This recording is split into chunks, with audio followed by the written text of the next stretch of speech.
Do you want to be able to do more pull-ups? And are you struggling to find the right exercise progressions and training routine in order to increase your pull-up count? Well, this is why I've made this video for you, so that you can improve your endurance, your strength, and your techniques to crush your goals, which is to increase more pull-up count.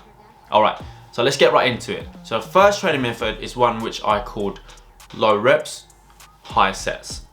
So let's say you were able to do a max pull-ups of 5 reps. You would choose lower rep range than that. So I'd choose between 1 to 2 reps and do this for 5 to 8 sets. Why do we do this?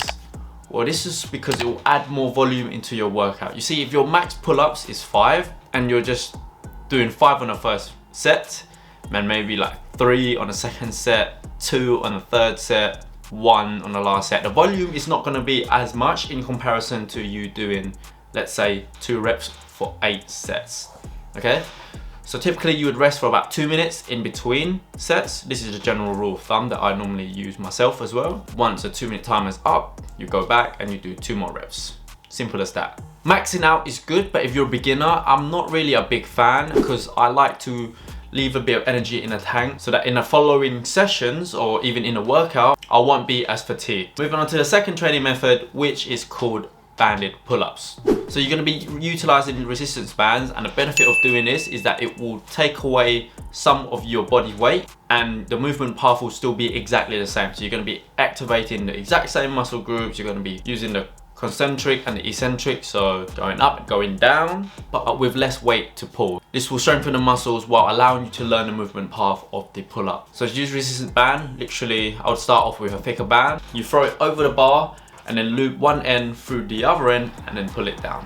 And you can stick one foot into the band or you can use both feet. I personally prefer to have one foot into the band. And a good starting point is to use a thick enough of resistance band so that you can do 4 reps of pull-ups for 4 sets. That's the good starting point, and try to increase a rep every single week for the next 4 weeks, or decrease the band size every week or so. And bands are really great for beginners. Don't be afraid to use bands, because before I used to hate using bands just because it's more like an ego thing, but now I've learned to, you know, have love for them because they help you to perfect the form and you can actually do them in a safer manner. Moving on to the next training tip is to incorporate isometrics into your routine. So what is an isometric hold? So an isometric is when you're contracting your muscle groups without them actually being lengthened or shortened. So an example of an isometric hold is when you're holding yourself in a fixed position with your chin above the bar.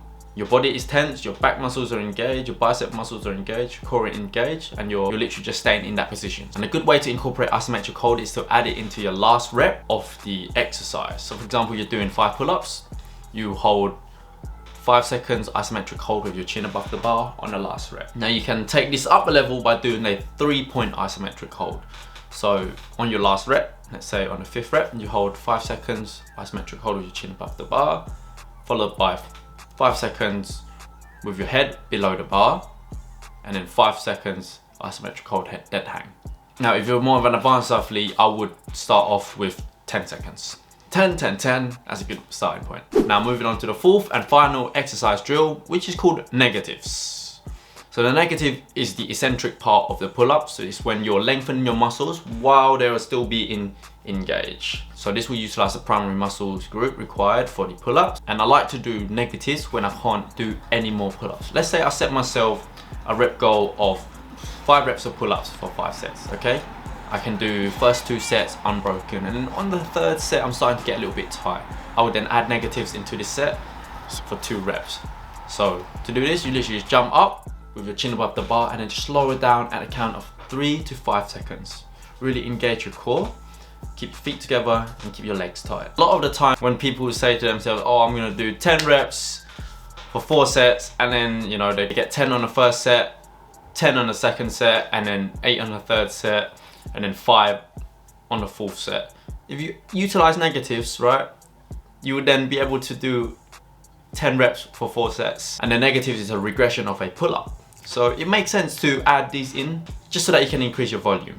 So that is it for this video, guys. Thank you so much for watching. If you do enjoy it, don't forget to like, subscribe, and comment down below what you think about this video, what other videos, tutorials you'd like me to produce next. And also, we've got loads of free content on our Gymless website, www.gymless.org, so be sure to check it out. You can learn how to do pull-ups, dips, and even more advanced skills such as the front lever, back lever, handstand. It's all on there for you for free. Be sure to check it out. So thank you so much for watching, and I'll catch you in the next video.